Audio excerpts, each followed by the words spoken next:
lahat mga kapatid, binabati ko kayong muli sa pinakamatamis na pangalan sa lahat ng pangalan at yun ay ang pangalan ng ating Panginoon. At masaya po tayo sa araw na ito nawa, no? So, magpapatuloy po tayo sa ating pag-aaral sa ating lesson na Mysterious Seed, no? At totoong kung atin pong i-meditate yung title pala mga kapatid ng pag-aaral na ito ay talagang napaka-mysterious, di ba? So, tayo mga kapatid ay mag-start na at simulan po natin ito siyempre sa prayer. Samahan niyo po ako. Praise God, hallelujah. Dear Lord Jesus, muli Panginoon, nagpapasalamat kami sa iyo, Ma, dahil sa kabutihan mo sa amin, Panginoon, sa biyaya mo, Lord God, hallelujah, na inihahatid sa amin, Panginoon, O God, Lord Jesus, ng walang sukat. At tunay, Panginoon, O God, hallelujah, ikaw, Panginoon, O God, na nagkakalob sa amin, Panginoon, ng mayamang pagkakataon, O Diyos, upang kami, Panginoon, O God, hallelujah, ay mabuhay. At kami, Panginoon, na sinusustentuhan mo, Panginoon, O God, ng lahat ng uri ng biyaya ay aming pinasasalamatan at kinikilala, Panginoon. So, naririto kami, Panginoon, O God, sa umagang ito, Lord Jesus, hallelujah, sa araw na ito, na ipinagkaloob mo, Panginoon, upang i-continue namin, Panginoon, ang pag-aaral na ito, Diyos, hallelujah. At ito, Panginoon, ay inaasahan at itinadalangin, Panginoon, sa iyong pangalan. Na ito, Lord God, hallelujah, ay maging help, Panginoon, O God, sa bawat mananampalataya, sa bawat believer, sa kahit kanino, Panginoon, O God, hallelujah, upang pahalagahan namin, Panginoon, ang iyong mga salita na dumating sa buhay namin upang makilala ka. Kaya samahan mo kami, Panginoon, i-bless mo po, Diyos, ang lessons na ito at ngayon din ang iyong abang lingkod, Panginoon, samantalang ito'y nilalapit sa iyo na nagpapasalamat at naghahatid ng kapurihan sa ilang pong banal at nag-iisang pangalan. Sa pangalan mo po, Jesus. Amen. Hello, Jimmy, anak. Thank you. God bless. Kumusta ka na? Okay, so ang ating pong lesson ngayon, mga kapatid, ay mayroong title na Good Fruit, no? At noong nakaraang Friday, mga kapatid, ay natapos tayo doon sa lesson na Uncultivated Fruit, no? At nakakalungkot po, mga kapatid, kung napapabayaan ang binhi na ibinigay sa atin na hindi nakukultivate kasi hindi po yaon tutubo. At hindi po tayo makakaasa sa bunga. So, ang ating pong lesson ngayon ay good fruit. At sabi, mga kapatid, ng ating text sa Matthew 13:8. Other seed fell on the good soil and yielded a crop, some 100-fold, some 60, and some 30. So, ito pa makikita natin doon sa 4 kinds of soil na sinabi ng ating Panginoon sa kanyang parable of the sower.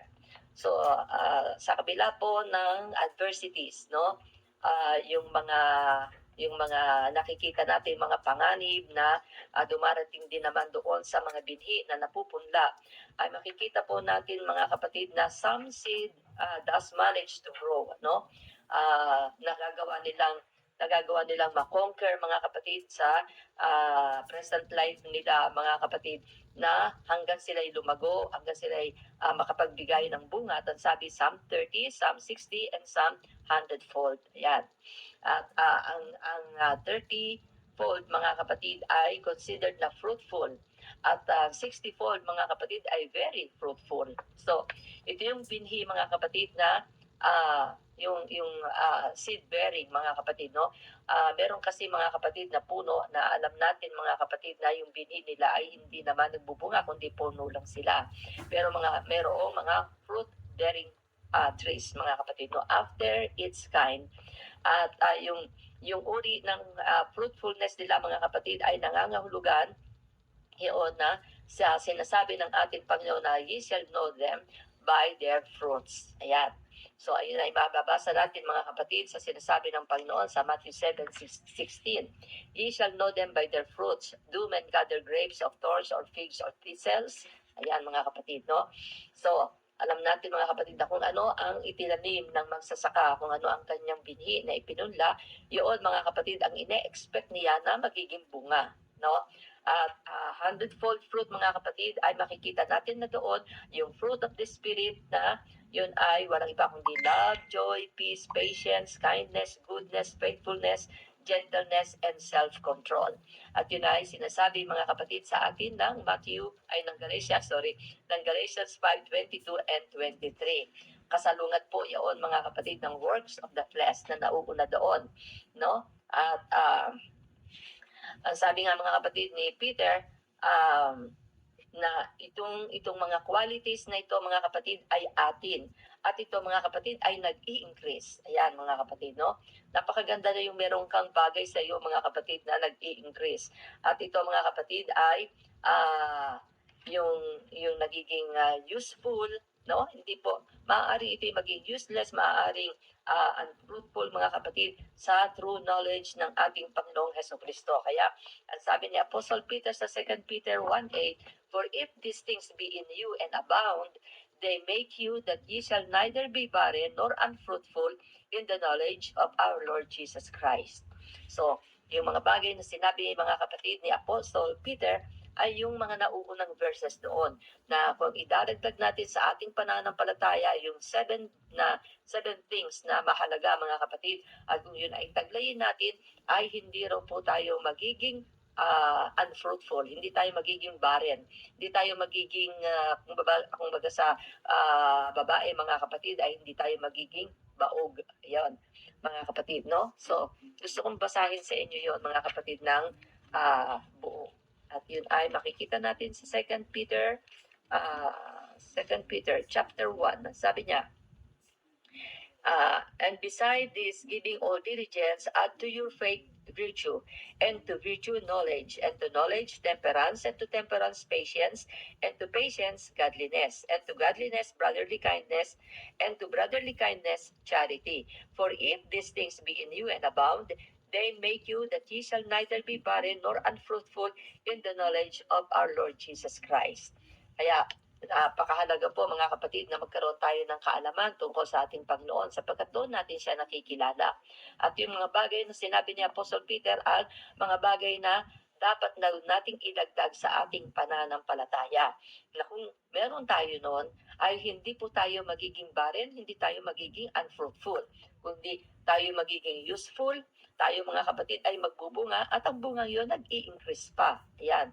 Ito yung dulot mga kapatid ng mabuting binhi na napunta sa mabuting lupa. At alam natin mga kapatid na napakabuti ng binhi, mysterious nga ang binhi na ibinigay sa atin ng ating Panginoon dito sa lupaing ito.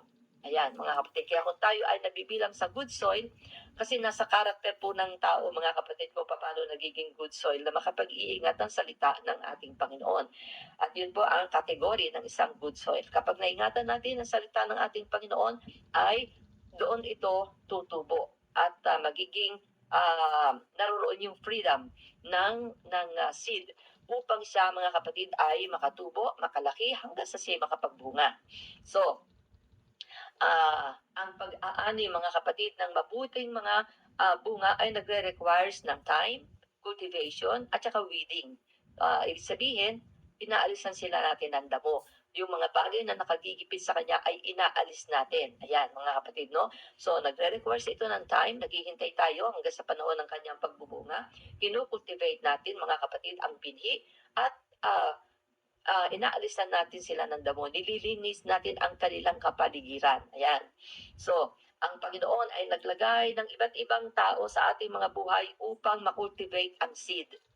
So, nandiyan ang fivefold ministry ng ating ng church ng ating Panginoon, no? Nandiyan ang prophets, apostles, prophets, evangelists, pastors and teachers. Yan mga kapatid, ang fivefold ministry ng ating Panginoon. Sabi nga ni Apostle Paul sa 1 Corinthians 3:6, I planted, Apollos watered, but God was causing the growth, or God gave the increase. Yan mga kapatid, no?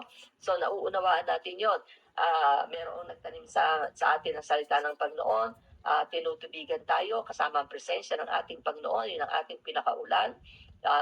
At pagkatapos noon mga kapatid, ang Panginoon ang magbibigay sa atin ng increase kung tayo mga kapatid ay mahusay na recipient. At yun ay sa pamamagitan ng pag-iingat ng mga salita na ating pinakikinggan. So, kinakailangan na pahintulutan natin yung binhi mga kapatid na makalago mga kapatid sa kanyang sarili at hindi natin siya madedemand at makakapag-expect tayo ng bunga bago ang kanyang kapanahunan. Ang sabi ng Mark 11:13, mga kapatid, ang sabi niya, "And seeing a fig tree afar off, having leaves, he came, if haply he might find anything thereon. And when he came to it, he found nothing but leaves, for the time of figs was not yet." So, malago siya, mga kapatid, malusog ang puno, malusog ang kanyang mga dahon, maganda, green na green, pero wala pa siyang bunga. Bakit? Kasi hindi pa niya panahon para magbunga. Ayan, mga kapatid, no? So, tayo din sa ating mga sarili, mga kapatid, no? Hindi tayo makapag-expect, mga kapatid, na ang buhay natin ay ganap na na-transform, mga kapatid, into Christ-like image kung kababaptize lang natin. Kung tayo ay nakareceive na ng Holy Ghost, mga kapatid, iyon ay yung nourishment ng ating Panginoon upang tumulong sa paglago natin. At kung tayo ay sumisibol na, mga kapatid, yung binhi ng salita ng Panginoon ay sumisibol na sa atin sa tulong ng ating Panginoon, doon makikita, mga kapatid, kung ano ang nagsisimulang sumibol sa atin. Ayan, mga kapatid, no? Doon natin mararanasan yung mahal natin bigla ang ating Panginoon. Nauuhaw tayo ngayon sa church services, sa mga gawain ng Panginoon. Yun, mga kapatid, no? So, ang Panginoon ay nag-design ng repentance at nagbigay ng room, ng bahagi ng lugar, mga kapatid, para sa kanyang pagmamahal upang ito ay lumago sa atin. Ang Matthew chapter 3 verse 8, mga kapatid, ay nagsabi, "Bring forth therefore fruits meet for repentance." Ayan, mga kapatid, no? So, si John the Baptist ang nagsasalita dito. "Bring forth therefore fruits meet for repentance." Kung tayo nagsisi ng ating kasalanan, kinakailangan makita sa atin na pinagsisihan na talaga natin yung mga kasalanan natin. Dahil kung hindi makikita ang pagbabago, ibig sabihin, hindi totoong nagsisi tayo. Minamahal pa rin natin yung mga kasalanan na ating pinagsisihan. Okay, so, yung repentance, mga kapatid, ang nagpapahintulot o nagbibigay sa atin ng pagkakataon upang tayo makamove forward, no? O tayo, mga kapatid, ay humakbang patungo doon sa tinatawag na perfection. At hanggang hindi po natin totoong pinagsisisihan yung ating mga kasalanan, magpapabalik-balik tayo doon, no? Nasa church nga tayo, sumisimba nga tayo, pero ang buhay natin hindi nababago. So, yung perfect doon, mga kapatid, ay nangangahulugan telios sa Greek word. Nang ibig sabihin daw ay complete and fruitful in the manner in which the Creator intended. So, yun ang ibig sabihin ng tunay na meaning ng repentance, na sa Greek word, mga kapatid, ay telios. So, ang bunga, mga kapatid, ay walang iba kundi ang love. Kaya yun ang kauna-unahan, mga kapatid, makikita nating mini-mention sa fruit of the Spirit, love, no? And agape is behavioral. Di ba, mga kapatid, kapag ang tao ay nagmamahal, iba yung behavior niya, no? Kapag nagmamahal siya, iba yung ipinakikita niyang kilos, mga kapatid, sapagkat nagmamahal siya. Yan, mga kapatid, no? Kahit hindi ko po i-explain yun sa inyo, alam ko maunawaan nyo kung paano tayo kumikilos, ano ang ating mga action kapag tayo ay nagmamahal. So, ang mabuting binhi, ang mabuting bunga, mga kapatid, ay gumaganap sa buong batas, mga kapatid, no? At ito, mga kapatid, ay hindi sumusugat sa iba. Ang nagmamahal ay hindi sumusugat sa iba. So, kung ang ating behavior, ang sabi dito, ay hindi nagbabago, agape is not being cultivated. Ayan, mga kapatid, no? Kaya imposible na mag-manifest ang good fruit. So, ang agape, mga kapatid, ay kinukultivate yung pag-ibig, mga kapatid, natin sa Panginoon, na siyang magpapakilala kung paano ang kapahayagan ng pag-ibig ng Panginoon para sa iba, ay makikita po, mga kapatid, kapag kinukultivate natin ang pag-ibig sa atin ng ating Panginoon. Kasi masarap malaman na tayo minamahal ng Diyos, mga kapatid, no? Pero kung hindi natin ninanamnam, hindi natin iniingatan sa puso natin yung pag-ibig na iyon ng Panginoon, nawawalan ng saysay. At yun ang makikita natin, mga kapatid, sa mga karamihan. Kaya nga nawawala sila sa Panginoon, nalulupaypay hanggang sa sila'y tumalikod, hindi nila kinukultivate, mga kapatid, ang pag-ibig na ipinunlak sa atin ng ating Panginoon, no? So, upang tayo maging mabuting mga magsasaka. Ang sabi mga kapatid, kinakailangan tayo ay maging imitators ng ating Panginoon. Sabi nga dito, copy him and follow his example.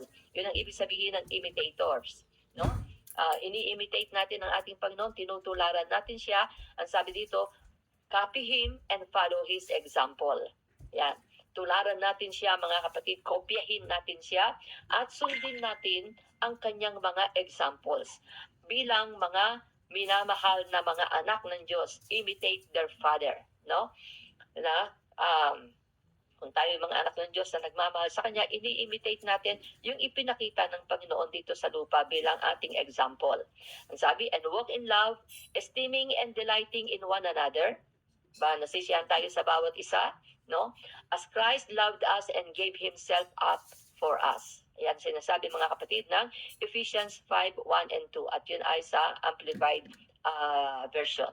So, yung pansinin daw natin mga kapatid yung three uses ng agape sa verses na ito. Una, I well beloved, walk in love, and Christ loved us. Ayan mga kapatid, no?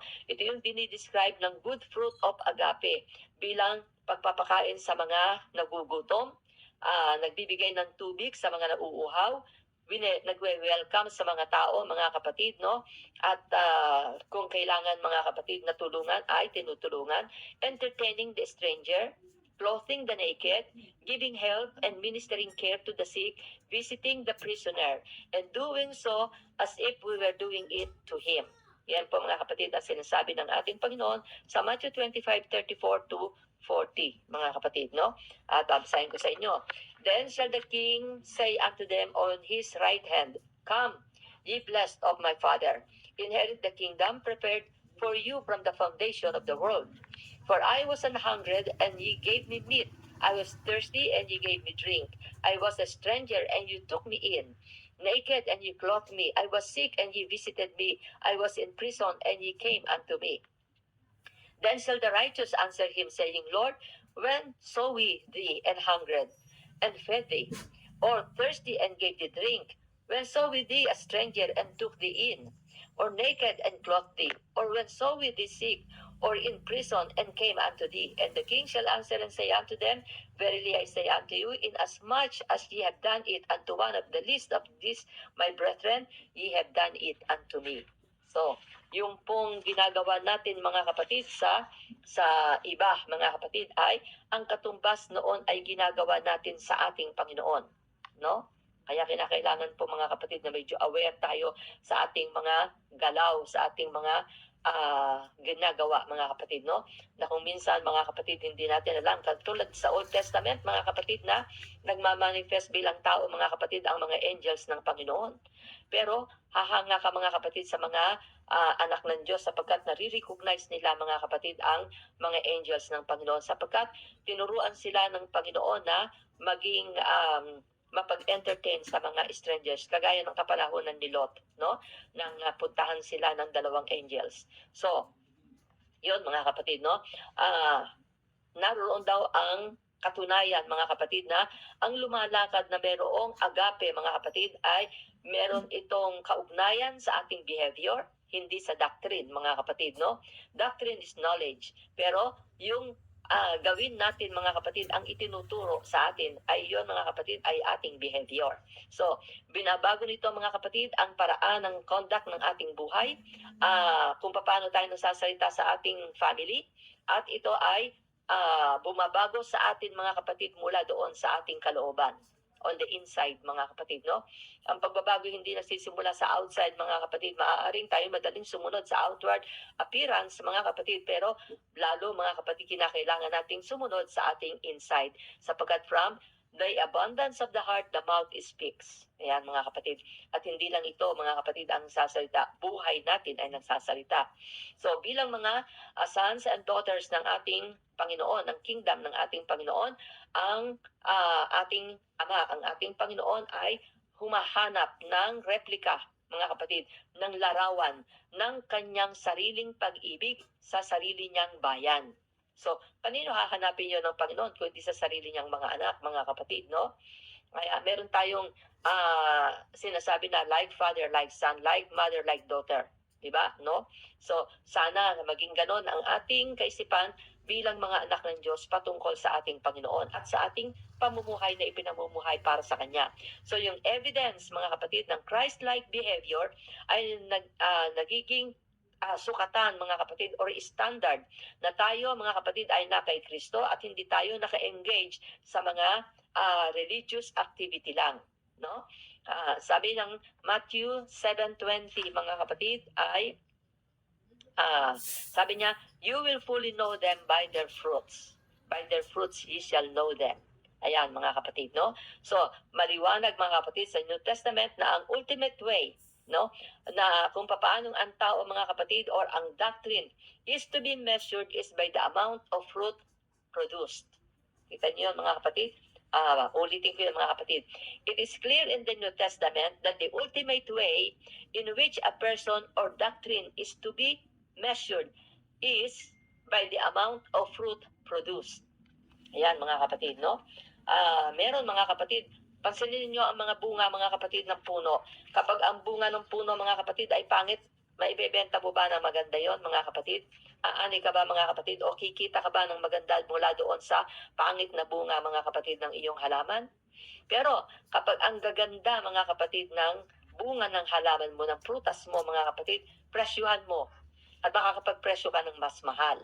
Di ba, mga kapatid? Sapagkat maganda ang bunga niyon. So tayo, mga kapatid, ay nakapagbibigay ng bunga sa Panginoon at yun ay dumidepende sa ating behavior. Ayan. So, givers and takers. Sabi dito sa Philippians 2:4, do not merely look out for your own personal interest, but also for the interest of others. Huwag tayong maging selfish, mga kapatid, na ang nakikita lang natin, mga kapatid, ay ang ating mga sarili at wala tayong pakialam, mga kapatid, sa iba. Ang sabi dito, mga kapatid, ang pinaka-most basic philosophy sa lahat ng buhay ng tao, mga kapatid, ay ang kaisipan, mga kapatid, na maging givers or maging takers. Ayan, mga kapatid, no? Marami sa mga tao, mga kapatid, ay nahuhulog doon sa dalawang categories na to. We are either givers looking out for the interest of others as exemplified by our Lord Jesus, or takers who only seek their own interest. At ito, mga kapatid, ay sinasabi ni Apostle Paul sa Philippians 2:21. For all seek their own, not the things which are Jesus Christ. O yan, mga kapatid, no? Kaya meron, sapagkat nalaman nila na ang Panginoon ay provider, na ang Panginoon ay healer, great physician, na sa Kanya, mga kapatid, ang lahat ng lunas sa lahat ng pangangailangan. I love you, Jesus. Pero kapag hindi tumatanggap ng blessing sa Panginoon, mga kapatid, ay marami nang sasabihin. No? Yun, mga kapatid, ang takers. Pero ang Panginoon, mga kapatid, nakilala natin siyang giver. At lahat, mga kapatid, ay ibinigay ng Panginoon sa atin. At yun ang ibinabahaging karakter ng Panginoon sa atin, no? Kung marami mang mga scam ngayon, mga kapatid, no, meron naman tayong wisdom na galing sa Panginoon na kung na-scam tayo, ay yun ay hindi natin masisisi ang Panginoon. Tayo, mga kapatid, in all thy ways acknowledge Him. At kung minsan ay nagagawa pa rin natin ng tayo ay malinlang, at yun ay nagiging aral sa atin upang tayo magkaroon ng magkaroon pa tayo ng mas maraming wisdom, no, na kinakailangan nating manggaling sa ating Panginoon. So, yung dalawang bagay na yun, givers and takers, mga kapatid, ay nagtatranscend, no?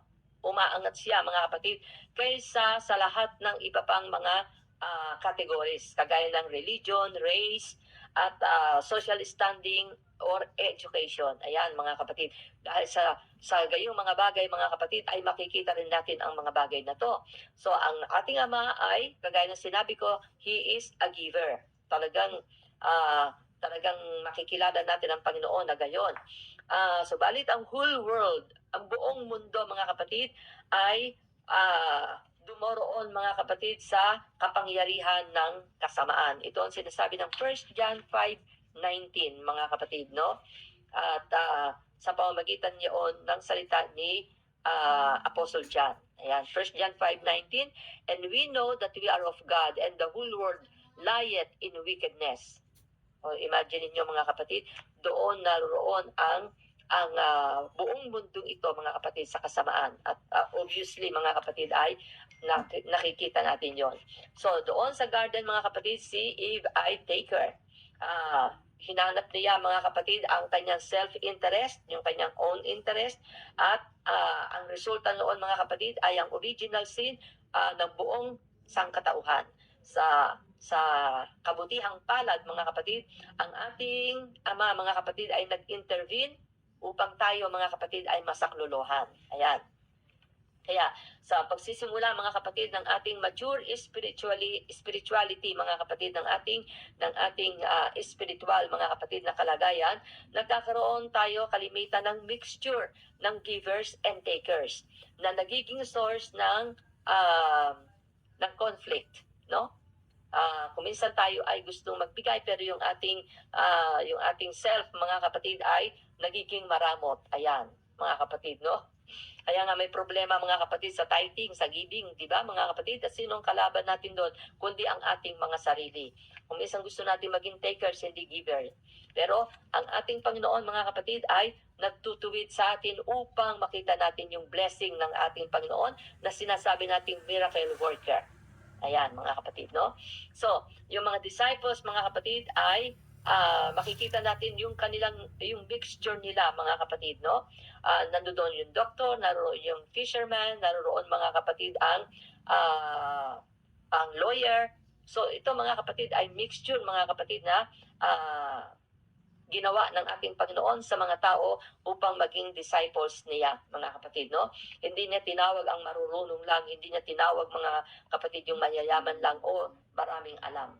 Kundi, sabi niya mga kapatid, makikita natin dito yung kung paano nagiging iisa ang ating espiritu, walang mayaman, walang mahirap, walang bobo, walang matalino mga kapatid. Pagdating sa ating Panginoon, tayo ay nagkakaroon mga kapatid ng iisang espiritu at yun ay glory be to God. So, si John mga kapatid ay nagnanasang magtanong na gawin ng Panginoon mga kapatid sa kanila kung ano ang ginugusto nilang gawin ng Panginoon sa kanila. Ito ang sinasabi ng Mark 10:35 mga kapatid, no? And James and John, the sons of Zebedee, come unto him, saying, Master, we would that thou shouldest do for us whatsoever we shall desire. Imagine niyo mga kapatid, talagang mukhaan na sinabi mga kapatid ng dalawang ito, ng magkapatid na si James at saka si John. Na lumapit sila sa Panginoon, Master, dapat ay gawin mo sa amin kung ano ang dinedesire namin. Okay ka niyo yun mga kapatid, no? Wala kayang mas magandang approach doon. So yun mga kapatid, no? At napakabait ng Panginoon, no? Wala siyang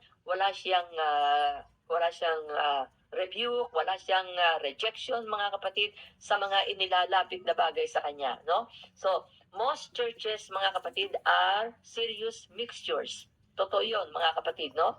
Talagang yung mixture natin mga kapatid ay serious. Pagsamasamahin ba naman ng iba't ibang lahi mga kapatid, no? Sa atin na lang na mga Pilipino, magsama-sama mga kapatid ang Tagalog, Ilonggo, Karaya, Bisaya, Waray, mga kapatid, no? At Ilocano, iba't ibang kultura meron tayo mga kapatid, no? Pero ang mixture natin talaga mga kapatid ay serious. Kaya nga meron tayong battle sa fellowship, sa ating mga behavior, pero ang Panginoon ay laging may lunas sa atin. Okay? So, ang sabi niya dito mga kapatid, meron siyang testimony mga kapatid na yung kaibigan niya ay faithfully nagsusupport sa church mga kapatid ng 14 years. At finally mga kapatid, nag-decide na siya mga kapatid ay hindi na gumawa. Ayan mga kapatid, no?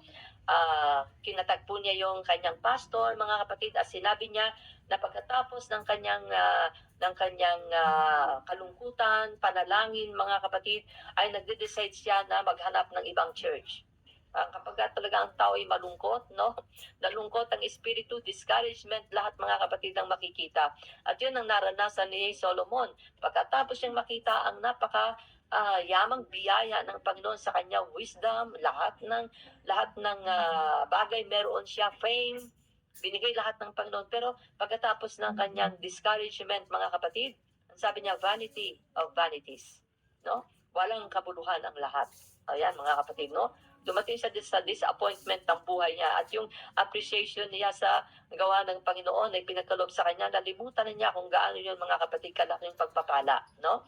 So, yung reply na inireply, mga kapatid, ng pastor sa kanya, sa kaibigan ng ating author, mga kapatid, ay total absence of relational integrity and agape. Sabi niya, ang sagot niya, mga kapatid, hindi ka ba nagkakaroon ng ibang bagay sa iyong tabi? Pwede bang tapusin mo muna yung bagay na kailangan mong tapusin bago ka umalis? Yun, mga kapatid, ang pinakiusap ng pastor, no?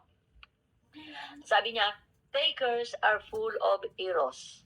Yan, mga kapatid, no? Kung tayo takers, mga kapatid, puno tayo ng ating self, ng ating flesh, mga kapatid, no?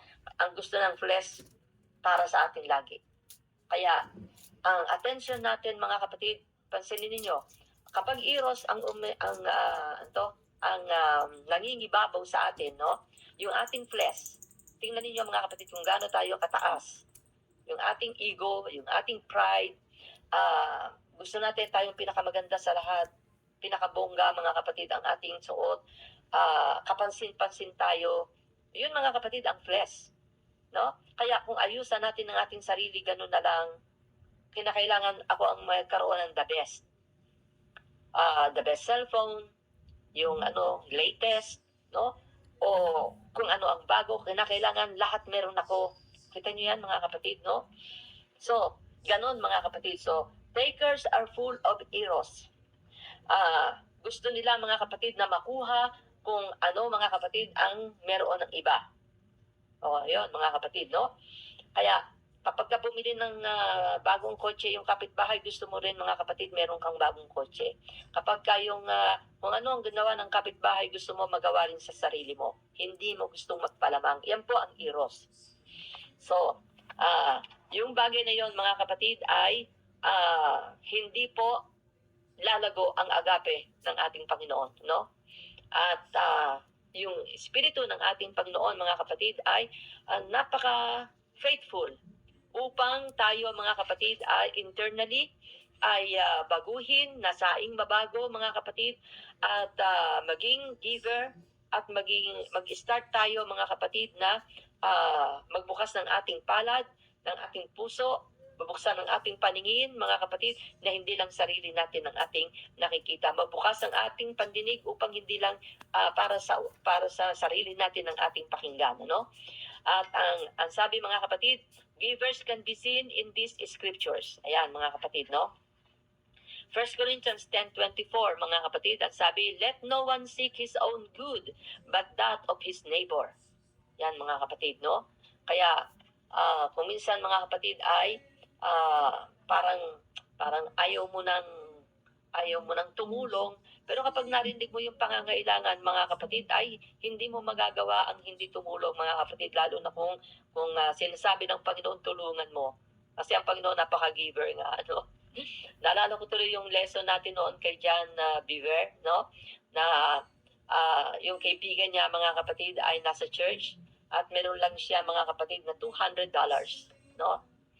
At yun ay, mga kapatid, ay budget niya, mga kapatid, para sa pagkain niya, self-expenses niya, mga kapatid, no?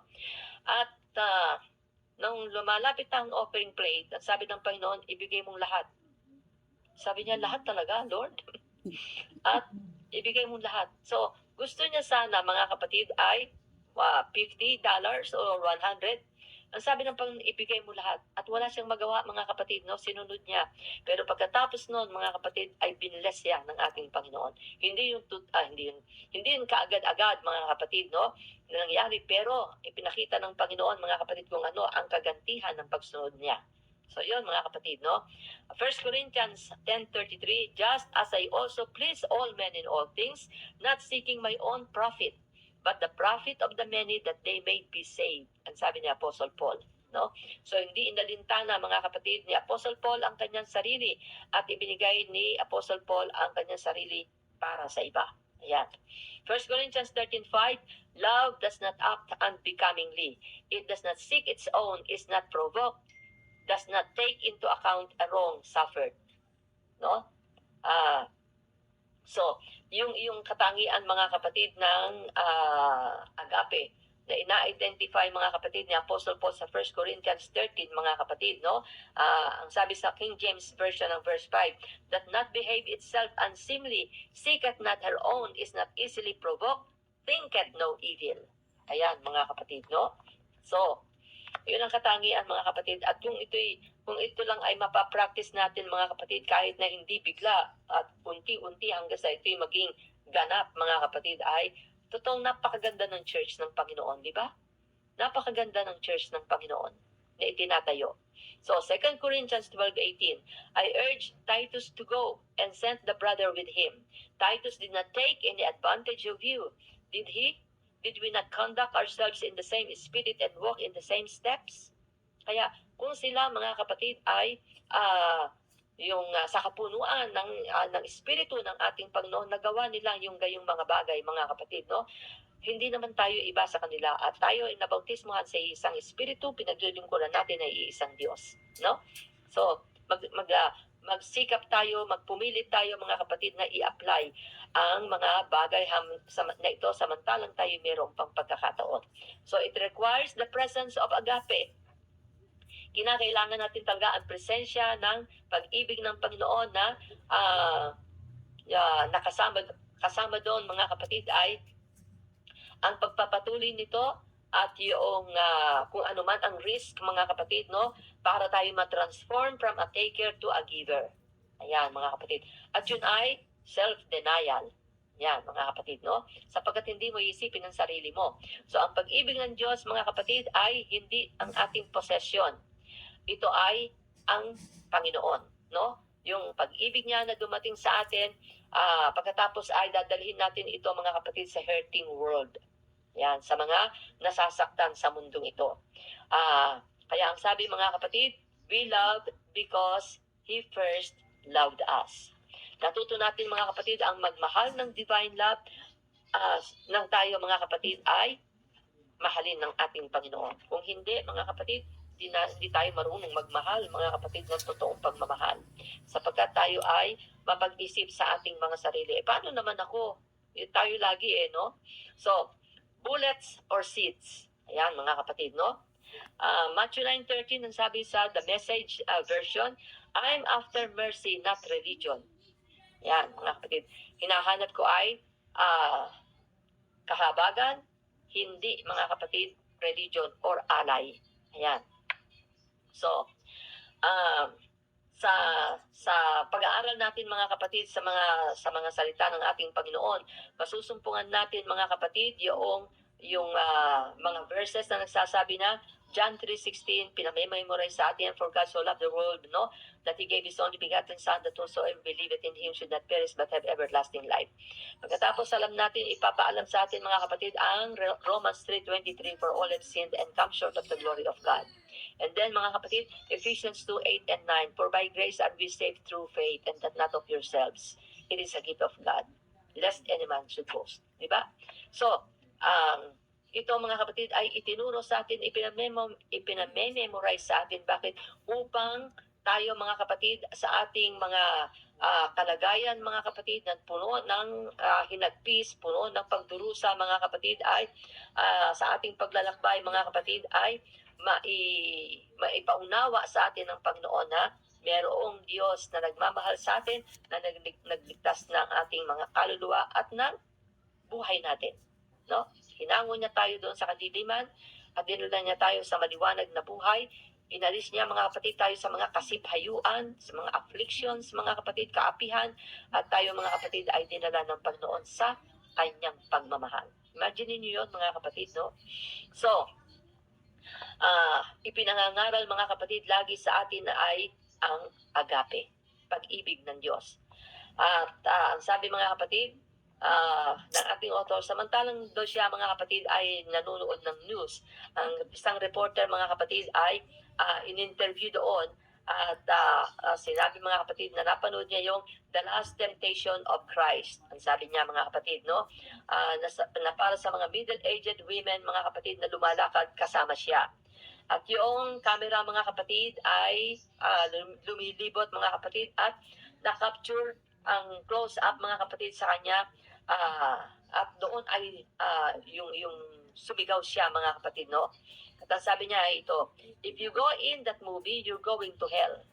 O, yun ang sinabi mga kapatid, isinigaw ng babaeng ito mga kapatid, no? At kahit na siya mga kapatid ay hindi tagapamagitan doon sa movie na yon, ay nakakalungkot, nakakadismaya mga kapatid, no? Yung naramdaman niya mga kapatid nang marinig niya yon. If you go to that movie, you're going to hell. Sabi mga kapatid, no? Pero makikita natin mga kapatid, kinakailangan tayo ay magkaroon ng wisdom sa mga bagay na ating binibitiwan, sa ating mga pinapanood, mga kapatid, no? Sapagkat totoong ang mundong ito ay maraming bagay kang makikita na aakit, kukuha ng ating atensyon, at aakalain natin mga kapatid na mga bagay nating narinig ay katotohanan lahat. At kung wala tayong alam sa scriptures, mga kapatid, pwede po tayong madaya, no?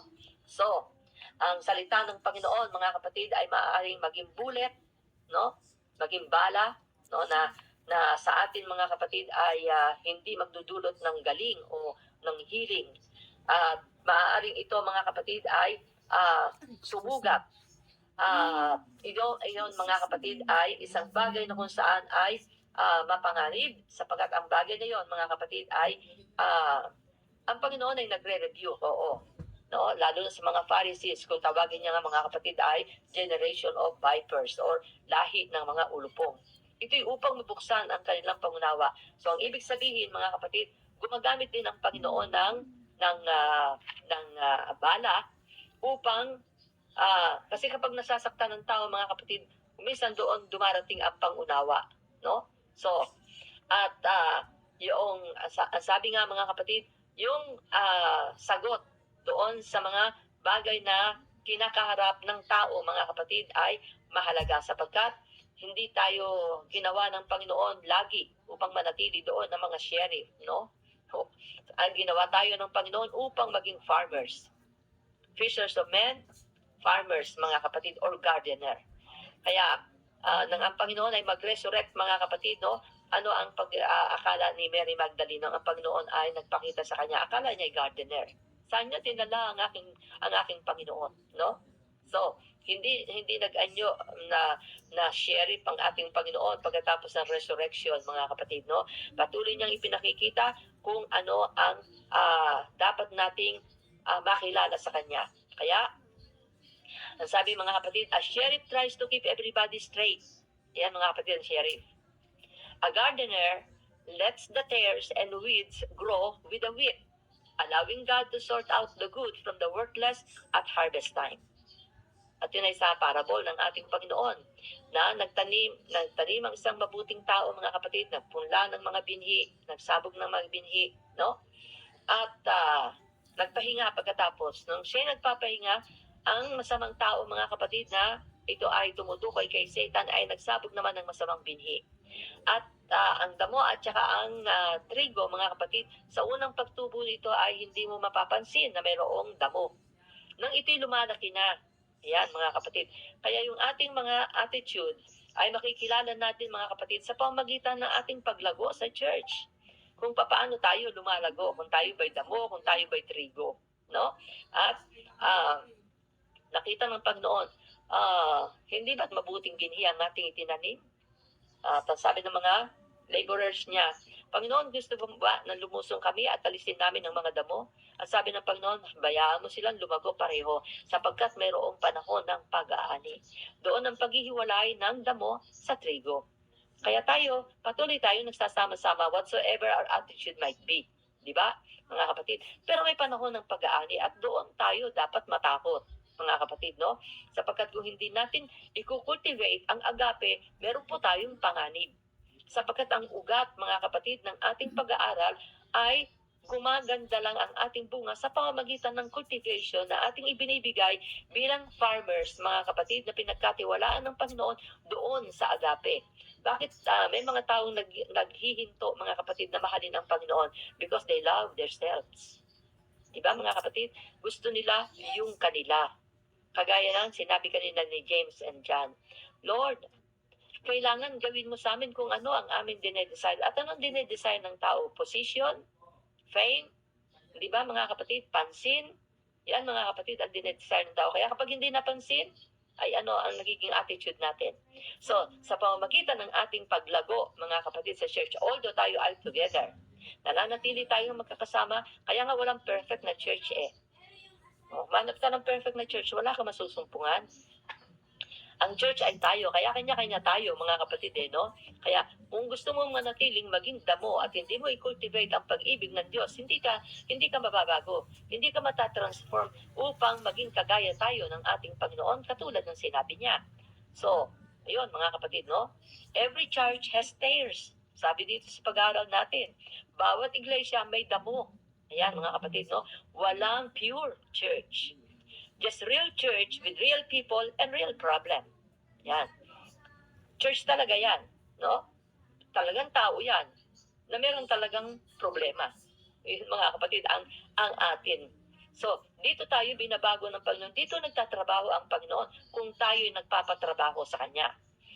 Kung tayo sinasaway at tayo na-offend at hindi natin gusto at hindi natin gustong ituwid, mga kapatid, ay hindi tayo mababago. Hindi tayo makapagbibigay ng mabuting ng magandang bunga, mga kapatid, no? Sabi dito, mga kapatid, ang isa raw sign ng sa opisina ng doktor ay ganitong nakalagay. Please do not please do not exchange symptoms. It confuses the doctor. Yan, mga kapatid, no? At yun, mga kapatid, sabi na ano ba ang doon sa sabihin natin siya, mga kapatid, yung specialist ng doktor. So yung kanyang mga attendants, mga kapatid, ano bang na nakita niyo sa kanya, ano bang napansin niyo sa kanya sa may karamdaman. At kung babaguhin nila, mga kapatid, ang ilalagay doon, so anong gamot ang ibibigay ng doktor? Malibang siya mismo, mga kapatid, ang tumingin. No? Kita niyo, mga kapatid, no? So, kung meron tayong tatlong tao daw na uma-attend sa church, meron daw tayong 6 na problema. Sapagkat hindi lang yung problema nila ang meron sila. Kung hindi, meron din silang ibang problema. Yan, mga kapatid, no? At i-combine niya, mga kapatid, yun upang yun ay maging isa. Kaya marami ang problema. Yan, mga kapatid, no? So, ang church, mga kapatid, ay nagsasuffer daw badly mula, mga kapatid, sa mga sheriff. Yan. Sino yung mga sheriff? Pastor, yun? Nakatayo yun? Ba't ganun? Kita nyo ang sheriff. Hindi mo ba alam, pastor, ganito yan? Yan ang mga sheriff, mga kapatid, no? So, to the sheriff, judgment will be merciless because he has shown no mercy. Yun po, mga kapatid, ang sinabi ng James 2:13. Yan, sabi niya, for he shall have judgment without mercy, that hath showed no mercy, and mercy rejoiceth against judgment. O, kita niyo yung contrast? Mercy rejoiceth against judgment.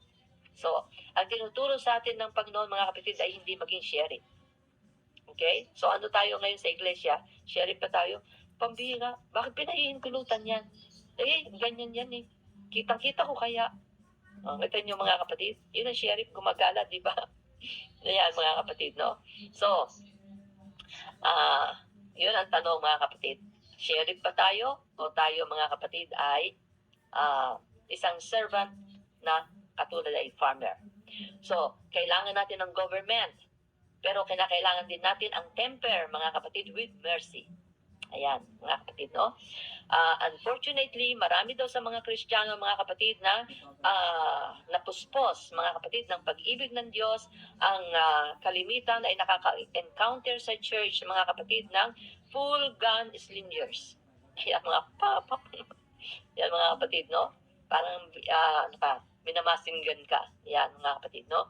At ang dami ko kasing naririnig, nasasaktan ako masyado. Yun, mga kapatid, at tinamaan. Ayan. Pero, yung sasabihin ko rin mga kapatid, no? Kung ikaw ay tinatamaan naman sa pulpit, mga kapatid, ang pulpit, mga kapatid, ay mga tao na kung saan ay, itong paniniwala ko, nananalangin sila, sapagkat sila gagamitin ng Panginoon. Lord, ano ang sasabihin ko? Lord, bigyan mo ako ng mensahe.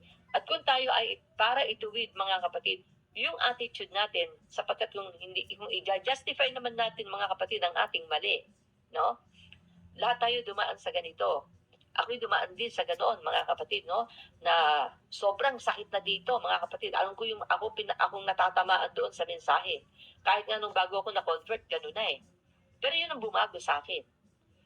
Yun, mga kapatid, yung paano natin ina-accept naman, mga kapatid, yung pagtutuwid, yung mga offense. Dahil hindi naman yun ang dapat maging dahilan para tayo mawala sa paglilingkod natin sa ating Panginoon.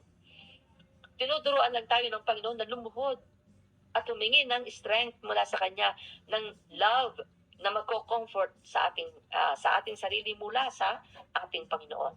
At yun ang magiging daan, mga kapatid, na tayo ay natututo upang tayo ay magkaroon ng mas magandang bunga, maaaring ay weeding, no? Pag-aalis ng damo sa atin. So, yun, mga kapatid, ang process. Di ba, mga kapatid? So, kung matututunan na daw natin kung paano tayo ay makapagbe-bless at hindi makikurse, no? Ay mapahihintulutan natin ang mga Bible verses na makapagbunga sa ating mga sarili. Ayan.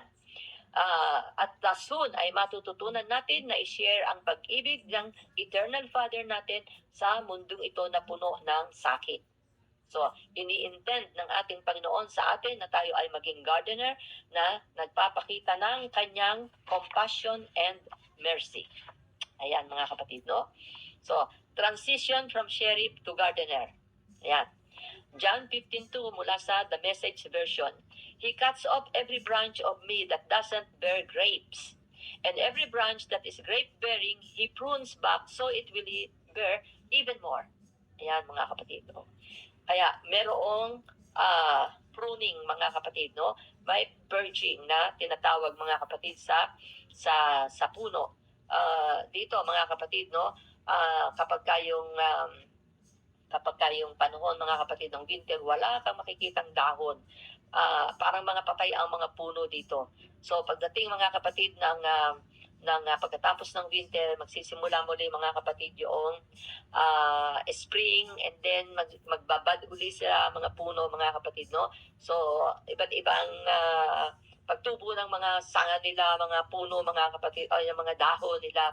And then makikita mo isang araw, mga kapatid, diyan na nagtatrabaho na sila, ikakat nila yung branches, mga kapatid, aayusin nila.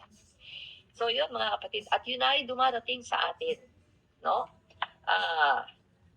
Ang ating author ay nagsabi, mga kapatid, na nangyari daw sa kanya ang transition mula sa sheriff patungo sa pagiging gardener nang matutunan niya sa kanyang ama mismo, mga kapatid, o sa ating Panginoon, sa ating Panginoon mismo, mga kapatid, ang pagiging gardener kaysa sa pagiging sheriff.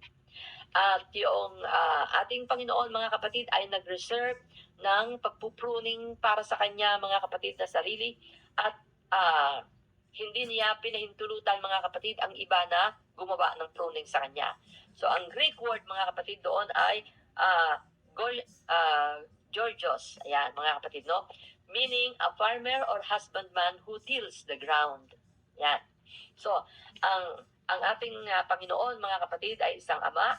At alam niya, mga kapatid, ang something about cultivating, siyempre, mga kapatid, no? At yung pagsasalarawan sa atin ng kanyang ng binhi. Yan.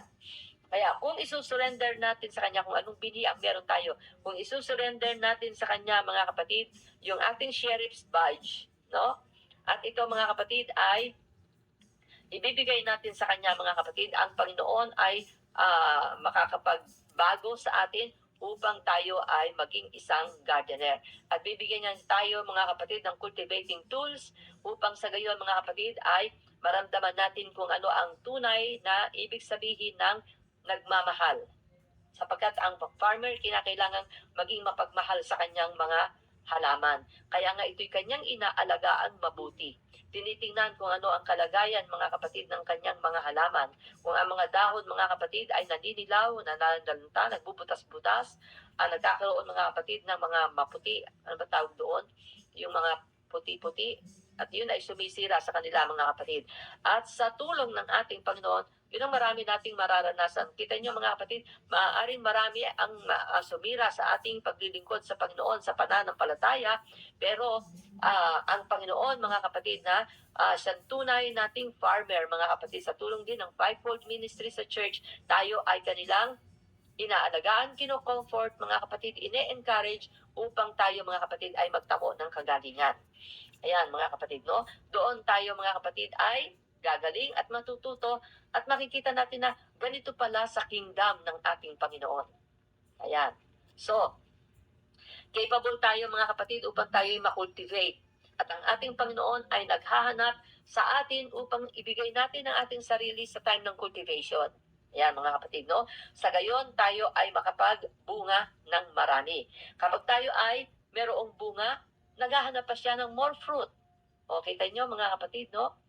Sana maraming ibunga itong halaman na ito, wag naman yung pa isa-isa. O, di ba, mga kapatid, no? Kaparis ko, mga kapatid, meron akong tanim doon sa maliit kong bahay. Maliit kong bakuran, mga kapatid. Meron ako doon kalamansi, at meron ako doon, mga kapatid, yung kalamyas, no? Kamyas, yun. At grabing magbunga, mga kapatid. Nakakatuwa sila. Ako'y tuwang mag-ani, mga kapatid, lalo na ng kalamansi. At sa katotohanan, nagdala pa ako dito noon. Pinasalubong ko sa mga kapatid. So, yun, mga kapatid, no? So, naghahanap pa tayo ng maraming bunga. At kapag tayo ay merong maraming bunga, mga kapatid, ay nakapagbibigay tayo ng saya. Kaya, meron tayong kapasidad na tayo ay makultivate at yung ating personal commission, mga kapatid, ay maibahagi natin. Ang ating tungkulin bilang farmers, mga kapatid, ay ang mag-cultivate. Ang tayo ay magsipagbunga sa ating mga sarili at saka sa iba, at gawin natin o ibigay natin, mga kapatid, yung katotohanan at biyaya na kung saan ay para naman din ang iba'y magbunga. Ayan. Kaya kung tayo, mga kapatid, ay sharing, hindi po sila magbubunga. Okay. So, ito, mga kapatid, sabi ng Luke 13:6-9, sabi niya, and he began telling this parable. A man had a fig tree which had been planted in his vineyard, and he came looking for fruit on it and did not find any. And he said to the vineyard keeper, behold, for 3 years I have come looking for fruit on this fig tree without finding any. Cut it down. Why does it even use up the ground? O, kita nyo, nagagamit pa niya ang lupa, wala naman siyang bunga, sabi ng Panginoon. And he answered and said to him, let it alone. For this year too, until I dig around it and put in fertilizer, and it bears fruit next year, fine. But if not, cut it down. O, nakiusap, mga kapatid, ang farmer. Wag muna, bayaan mo muna siya. I-cultivate ko siya, lalagyan ko siya ng fertilizer, at kung hindi pa rin siya magbunga next year, sige, putulin mo na. O, yan, mga kapatid, So, kinakailangan talaga tayo ay magbunga. Ayan, mga kapatid, no? Kaya, sa cultivation, naririnig natin sa bawat pag-aaral ng Word of God, mga kapatid, no? Sana tayo, kung naroon yung weeding, kung naroon yung pruning, mga kapatid, isubmit lang natin ang ating mga sarili. Iyon ay sa ating sariling ikagagaling upang tayo magbunga ng sagana. Ayan, mga kapatid, no? Kung tayo lang, mga kapatid, ay mag-a-approach sa senaryo ng sheriff, mga kapatid, at isusulat natin ang mga pangalan ng more challenging members sa ating iglesia at ita-transfer, mga kapatid, sa membership to another state, mga kapatid, no? Ay, anong mangyayari sa church? No? Binigyan tayo, mga kapatid, ng mga tao sa ating iglesia upang tayo ay mag-practice sa kanila. Bilang mga farmers, ay sasabihin natin na, oh, please, don't cut it down yet. Ayan, mga kapatid. Kung ano ang sakit ng ulo mo, mga kapatid, sa mga miyembro, kung ikaw ay leader, kung ikaw ay pastor, mga kapatid, ang pakiusap ay naroon sa Panginoon. Huwag mo muna silang putulin. Huwag mo siyang hayaang mawala, Panginoon. No? Kahit na sa kanyang ugali, baguhin mo siya. Tutulungan ko siya, tuturuan ko siya, papayuhan ko siya. Yun, mga kapatid, no? At hindi po basta-basta, mga kapatid, nag-give up ang pastor. So with God's grace, Ang bunga, mga kapatid, ay darating din sa pamamagitan ng ating confidence doon sa eternal seed. Sapagkat meron pong kakayanan ng eternal seed na tayo ay baguhin. So, ang Diyos, mga kapatid, ay nag-e-expect sa atin na ma-develop ang ating capacity to bless, to nourish, to guard, and to cultivate the seed. Yan. At meron pong 9 tools, mga kapatid, ang gardener para sa pagkukultivate ng kingdom fruit. Number 1 is scripture. Ayan. Ang mga kasulatan, God's love letter to His own bride. So, magbasa po tayo ng banal na kasulatan sapagkat yun po nagbibigay ng daan upang makultivate ang agape seed. Prayer, returning God's affection in as pure a form as possible. Sapagkat kapag tayo nananalangin, mga kapatid, nagtatrabaho ang ating Panginoon. Sapagkat walang prayer na hindi po ikinasisiya ng Panginoon mula sa atin na kanyang marinig. Ayan, mga kapatid. Church, mutual encouragement, breaking individuality, producing community. Ito pong nagagawa ng church. Hindi ka pwedeng mabuhay na mag-isa. O ako naman na-baptize na, nakareceive na ako ng Holy Ghost, dito na lang ako sa bahay. Kasi sa church naman ganito rin naman. Hindi naman din nagbabago, kaya dito na lang ako.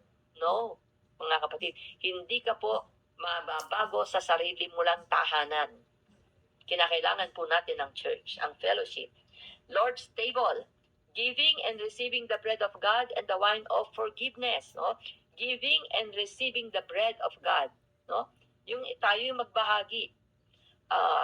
Kumusta ka sis? Ano ka ba noon? Ganyan, ganyan. Naku, yung testimony mo, sama-sama ako kaya nung ganito, ganyan. Pero, hindi mo alam yung testimony mo, mga kapatid, ay nagbabahagi ka ng something. Kung paano ka binago ng Panginoon. At yun ay nakaka-encourage sa iba. And the wine of forgiveness. Okay, salamat sa Panginoon talaga, pinatawad niya ako. Kaya, kung sino man ang talaga ang nakikita kong parang ako noon, ay hindi ko na pinapansin, pinatatawad ko na sila. Dahil nakikita ko lang ang sarili ko sa kanila noon. O yun, mga kapatid, di ba? Deliverance, release from cyclical behavior and ungoverned desires. Ayan, mga kapatid. Ang tayo'y makalaya doon, mga kapatid, no? Makalaya tayo sa kung ano-anong mga bagay na maaaring pumigil sa paglago natin sa ating paglilingkod sa Panginoon. Worship, declaring our love privately and corporately. Wag po tayong magtipid sa worship, mga kapatid, no? Ang ating sarili, mga kapatid, ay tayo ay nilikha ng Panginoon to worship. Diba? Yun ang purpose ng Panginoon sa pagkalikha niya sa atin, ang ating sambahin. Ay kung tayo nasa church, ibigay po natin ang todo natin sa pag-worship sa ating Panginoon. Forgiveness, freely receiving and giving unlimited forgiveness. Unlimited forgiveness. Pag sinabi natin unlimited ba, walang katapusan yon, mga kapatid.